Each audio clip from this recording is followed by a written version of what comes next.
পুরুষ কাকে বলে জানেন? যে শত কষ্ট করেও পরিবারের মুখে হাসি ফোটায়।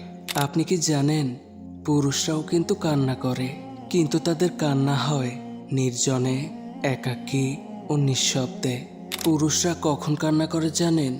যখন হাজারো চেষ্টার পর ব্যর্থ হয় তখন।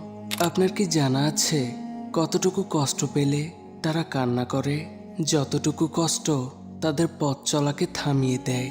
যদি তাদের কান্নার আওয়াজ শোনা যেত তবে হয়তো কালবৈশাখীর বজ্রপাত থেকেও ভয়ঙ্কর হতো।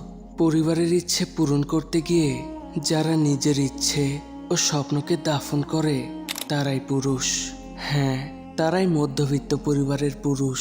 আর যেসব পুরুষ পরিবারের প্রতি তাদের দায়িত্বটাকে সুনির্দিষ্টভাবে পালন করে, আল্লাহ সুবহানাহু ওয়া তাআলা তাদের উপর রাজি খুশি ও সন্তুষ্ট হন।